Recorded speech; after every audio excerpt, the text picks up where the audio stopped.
El tema de mi contribución al libro, la posición sistemática del objeto y del bien jurídico, puede parecer un tema aparentemente trivial. Leerse los libros de Alfonso Reyes e identificar dónde ubicaba él en su teoría del delito el objeto jurídico y el bien jurídico, pero en el fondo yo creo que no lo es tanto. Cuando yo examino a los estudiantes en pregrado, suelo normalmente preguntarles por un caso, hechos de la Corte Suprema de Justicia, y lo usual es que los estudiantes se remitan a la estructura de la teoría del delito de origen alemán, que en Colombia pues, fue principalmente divulgada por Bernardo Gaitán Maecha y por Alfonso Reyes, y cuando mencionan la tipicidad como un elemento de la tipicidad, hablan del objeto jurídico, y cuando mencionan la antijuridicidad, que es el elemento que le sigue en esta teoría del delito, pues mencionan el bien jurídico. Y si, por ejemplo, se trata de un caso de hurto, suelen decir en tipicidad que el objeto jurídico es la propiedad o el patrimonio, y cuando llegan a la antijuridicidad, en el mismo caso, dicen que el bien jurídico es la propiedad o el patrimonio. Entonces, ahí aparentemente habría una duplicidad. Eso, insisto, puede parecer algo trivial, decir que hay un elemento que está duplicado. Sin embargo, yo pienso que del pensamiento vivo de Alfonso Reyes el día de hoy, podríamos destacar cómo se relacionaba él con ambos conceptos a propósito de algo que particularmente yo considero problemático. Entonces, Alfonso Reyes, en su texto de antijuridicidad, tomó distancia frente a otro grande del derecho de la época, Luis Carlos Pérez, quien creía que la antijuridicidad se encontraba en la Constitución. Eso lo dice Luis Carlos Pérez muy claramente en su Tratado de Derecho Penal. Otro gran defensor de esa misma idea, Fernando Velázquez,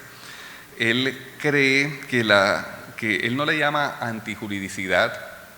pero es la misma idea de la antijuridicidad material. Él cree que la antijuridicidad material tiene un rendimiento y que los jueces están llamados a hacer operativo ese rendimiento a propósito de la justicia material, muy por encima de la ley, lo considera Fernando Velázquez. Él incluso se refiere a que el pueblo de Colombia sería un pueblo sin esperanzas. Entonces el aporte que tendría que hacer un abogado o un juez vendría mediado por el concepto de la antijuridicidad material. Y la Corte Suprema de Justicia de Colombia, desde hace ya varios años, en algunas sentencias ha venido también haciendo operativo ese concepto en ese sentido. En particular, pues en el libro, en el capítulo del libro Homenaje, menciona una sentencia en la que la Corte Suprema de Justicia absolvió a una persona que había satisfecho el tipo penal del artículo 370, que es la violación de los derechos patrimoniales de autor, vendiendo 2 ejemplares piratas de un libro originalmente publicado por Editorial Planeta. Entonces era un poco como contrastar el patrimonio neto que puede tener una editorial como Planeta frente a lo que era el daño que se le causaba mediante la venta de 2 ejemplares. Entonces esa idea del bien jurídico, a propósito del activismo judicial, que además hay unos profesores, unos académicos muy respetados en Colombia que lo defienden, normalmente, por cierto, académicos que se doctoraron en Estados Unidos, pues que es un país que está históricamente regido por un sistema de derecho común, lo que por supuesto no le resta ni mucho menos seriedad al planteamiento. Yo particularmente considero que se trata de un planteamiento equivocado, por lo menos por 2 razones. La primera es que esa idea de una antijuridicidad material es contraria al ideal del Estado de Derecho, que significa que el gobierno es de las leyes y no de los hombres. Como todas las ideas, pues es susceptible de ser problematizada y discutida. Y además, esta idea traslada discusiones políticas a los tribunales. Yo creo que eso es una equivocación, pero pues entiendo que hay tradiciones jurídicas donde lo ven como una ventaja. La conexión con Alfonso Reyes es que yo pienso que Alfonso Reyes no propicia con su libro de penal general, ni con su monografía de tipicidad, ni con su monografía de antijuridicidad, una idea del bien jurídico en sentido crítico o en sentido material, como lo llaman algunos, sino que por el contrario, su idea de objeto jurídico o de bien jurídico eran las de unos criterios sistematizadores. Con esa idea en mente, pues me di a la tarea de releer los textos de Reyes, que además históricamente siempre tuvieron y siguen teniendo un lugar privilegiado, no solo en mi biblioteca, sino son libros de los que aprendí muchísimo desde mi época de estudiante. Los volví a mirar ya un poco con una perspectiva, si me lo permiten, incluso un poco más madura de mi parte, y encontré algo que además me produce profunda satisfacción, y es identificar la alta capacidad que tenía Alfonso Reyes ya en la década del 70 del siglo pasado en Colombia para identificar textos jurídicos relevantes y poderlos hacer útiles para la práctica del derecho penal en Colombia. En particular me refiero a que Reyes leía, yo creo que por su propia biografía, por la época en la que estudió y por las personas que tuvieron que haber sido sus profesores en el externado, Reyes leía a los italianos, a Enrico Ferri y a Francesco Carrara, y probablemente con posterioridad, entre comillas, descubrió a los autores alemanes, principalmente a Ernesto Belling y a Edmundo Mesger. Entonces, con esta idea, insisto, de ver en la aproximación de Alfonso Reyes al concepto del objeto y del bien jurídico un criterio sistematizador y no un criterio crítico, repasé la relación que hay entre la tipicidad y la antijuridicidad en las obras de Belling y de Metzger, que claramente se ven reflejadas en las disertaciones que nos presenta Alfonso Reyes en su penal general, en su tipicidad y en su antijuridicidad. Reyes le dedica sendos capítulos o sendas secciones a los pensamientos de Belling y de Metzger, y llega a una conclusión que yo no comparto y que humildemente incluso creo es equivocada, pero que me gusta porque entiendo que era la forma como él lograba hacer sistemática o operativa una idea. En la obra de Belling está clarísimo que la antijuridicidad es un conjunto más grande que el de la tipicidad, y por eso para Belling era tan importante el concepto de tipicidad, porque le permitía seleccionar dentro de un conjunto mayor de comportamientos antijurídicos aquellos que iban a ser relevantes para el derecho penal. Es famosa la idea de Belling de que la tipicidad es el indicio de la antijuridicidad, porque esa era simplemente una elección de un conjunto mayor que después se podía ver refutada mediante una causal de justificación. Yo creo que es mi intuición, es mi lectura. Alfonso Reyes no lo dice de esa forma, pero yo siento que Reyes se sentía muy cómodo con la lectura de Belling, salvo por la idea de que la antijuridicidad fuera un conjunto mayor o que tuviera un fundamento extralegal. Y yo creo que en eso Alfonso Reyes sentía apoyo en la obra de Metzger, que esto, si leen el texto, el capítulo que escribí, pues ahí están debidamente ubicadas las fuentes bibliográficas, tanto en Reyes como en Belling, como en Metzger. La idea de Metzger, que por supuesto también la conocía Alfonso Reyes por la traducción al español de Arturo Rodríguez, la idea de Metzger es que la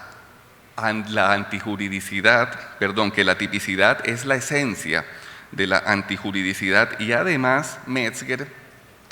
esta es mi propia lectura de Metzger, entendía que la fuente de la antijuridicidad es legal.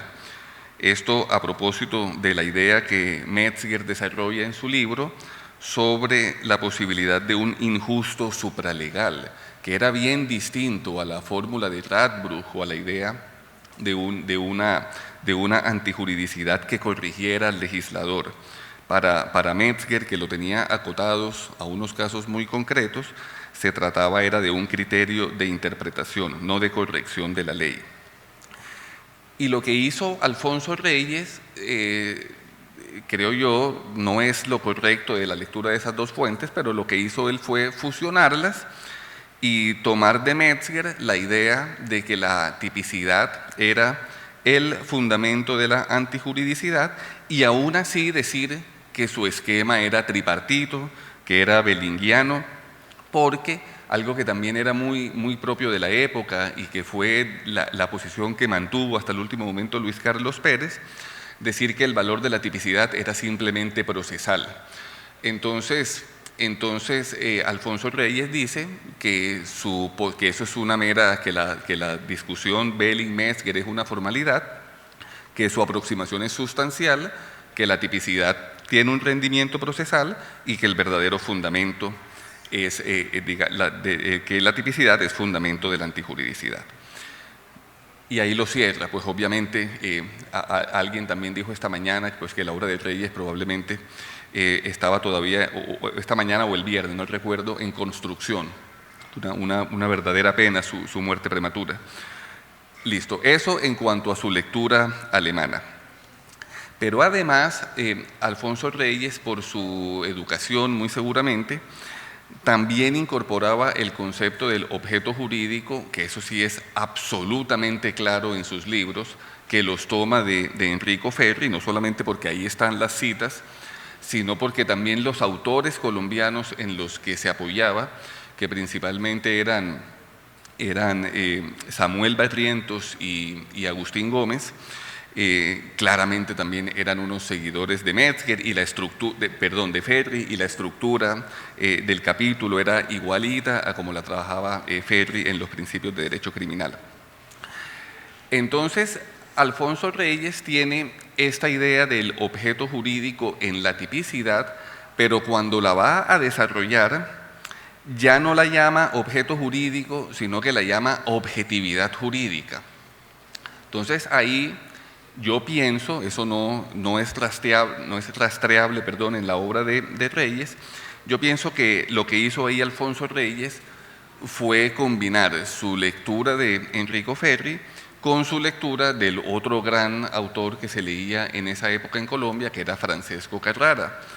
quien en la introducción a la parte especial presenta el criterio de la objetividad jurídica como un criterio sistemático de la parte especial. Entonces, yo pienso entonces que los conceptos de objeto jurídico y de bien jurídico, Reyes los trabaja en la tipicidad y en la antijuridicidad, sin que ofrezca una explicación, digámoslo así, satisfactoria de por qué en principio los duplicaría. Y definitivamente afirmo que no hay nada en su obra que nos permita inferir que estaban llamados estos conceptos a corregir al legislador o a servir como sustentos de un derecho natural, sino que simplemente ayudan al intérprete a sistematizar la parte especial. Esta es una una especulación, una hipótesis de mi lectura de la obra de Reyes, que lamentablemente se ve entre comillas refutada por el hecho de que quizás la única aproximación que yo conozco de Alfonso Reyes a la parte especial, que fue sus delitos sobre inasistencia alimentaria, él ahí procede distinto. Es como si no hubiera estado en capacidad de hacer operativa algo que en el fondo él creía en su estudio de parte especial. Ahí simplemente se limitó a hacer unos estudios, digamos, atomísticos de los distintos delitos contra la asistencia familiar. Lo que además lo reprodujo, eso fue en el 60, lo reprodujo nuevamente en la década del 80 en el libro colectivo de parte especial. Y en La tipicidad, que es una de sus monografías más relevantes, él en un pie de página dice que la tipicidad pretende ser una contribución a una parte general de la parte especial, que era una idea que también había estado, digamos, un poco en boga por esa época, en Europa, por lo menos en Alemania, algunos autores lo habían planteado, y Reyes quizás la había escuchado o la había leído, y la deja, como la introduce un poco marginalmente en su monografía de tipicidad, sin que lamentablemente la desarrollara. Entonces, esos fueron como los hallazgos, si se les puede decir así, que encontré de la lectura de las obras de Reyes a propósito de la posición sistemática del objeto y del bien jurídico, de lo cual yo destaco, muestran a un autor profundamente respetuoso de la democracia, y es con lo que quiero cerrar. Muchas gracias.